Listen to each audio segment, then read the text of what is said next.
কোরআন হচ্ছে এমন একটি কিতাব, যারাই এই কোরআনের সাথে সম্পর্ক জুড়ে দিয়েছে, যারাই এই কোরআনকে হৃদয়ে ধারণ করেছে, তারাই সম্মানিত হয়েছে। নফল আবাদতের যে লিস্ট আছে, তার মধ্যে সবচেয়ে শ্রেষ্ঠ নফল আবাদত হচ্ছে কোরআন তেলাওয়াত করা, এবং সেটার মোক্ষম সময় হচ্ছে রমাদানুল মুবারক। কেউ 5 খতম, 7 খতম, 10 খতম দেওয়ার জন্য প্রতিযোগিতা করে খতম দেয়, ফলে খুব দ্রুত তারা কোরআন তেলাওয়াত করে। এটা ঠিক না। তো রমাদানুল মুবারক এটা কোরআন নাজিলের মাস। আল্লাহ তাআলা বলছেন, শাহরু রমাদান আল্লাযী উনজিলা ফীহিল কুরআন। রমাদান তো এমন মাস যে মাসে আল্লাহ তাআলা কোরআন নাজিল করেছেন। সো এটা কোরআনকে উদযাপনের মাস, কোরআনের সাথে নতুন করে সম্পর্ক গড়বার মাস, বেশি বেশি কোরআন তেলাওয়াত করবার মাস। নফল আবাদতের যে লিস্ট আছে, তার মধ্যে সবচেয়ে শ্রেষ্ঠ নফল আবাদত হচ্ছে কোরআন তেলাওয়াত করা, এবং সেটার মোক্ষম সময় হচ্ছে রমাদানুল মুবারক। আমরা প্রত্যেকেই জানি যে এই মাসে তেলাওয়াত করে, তেলাওয়াত করার যে একটা আবহ, যে একটা ইমেজ, যে একটা পরিবেশ, এবং যেরকম একটা মজা পাওয়া যায়, বছরের অন্য কোনো মাসে কিন্তু ওই ফিলিংটা আমাদের আসে না। সো এই সুযোগটাকে আমাদের কাজে লাগানো, আমরা যেন প্রতিদিন কোরআনের তেলাওয়াত করি। এবং তেলাওয়াত করার ক্ষেত্রে অবশ্যই ধীরস্থির ভাবে তেলাওয়াত করতে হবে। আমরা অনেকে তাড়াহুড়ো করে তেলাওয়াত করি। হাদিসে এসেছে, রুব্বা কারিন লিল কোরআন ওয়াল কোরআন ইয়ালআনু। কোরআনের অনেক তেলাওয়াতকারী আছে যাদেরকে কোরআন রহমত দেওয়ার পরিবর্তে লাআনত দেয়, কার্ডস করে, অভিসম্পাত করে।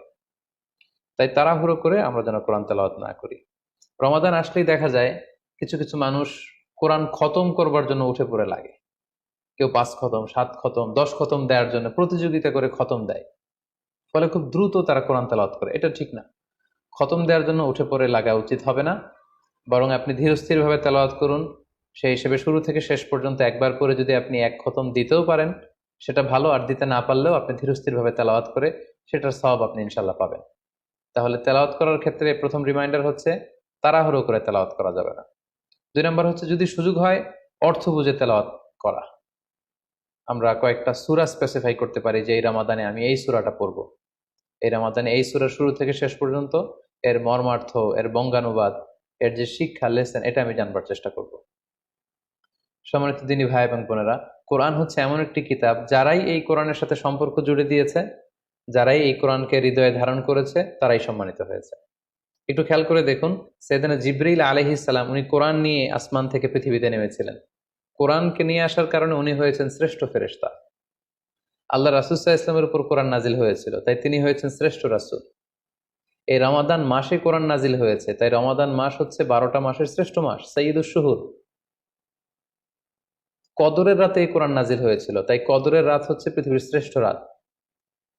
আমরা উম্মতে মুহাম্মাদি, আমাদের উপর কোরআন নাজিল হয়েছে, তাই আমরা হয়েছি খায়রু উম্মাহ, শ্রেষ্ঠ জাতি। আমাদের মধ্য থেকেও যারা কোরআনের সাথে অ্যাটাচমেন্টকে বাড়াবে, কোরআনকে যারা ধারণ করবে, তারা হবে পৃথিবীর শ্রেষ্ঠতম মানুষ। তাই আসুন, কোরআন উদযাপনের এই মাসে আমরা যেন বেশি বেশি কোরআনের সাথে সম্পর্ককে নতুন করে আবার নবায়ন করি।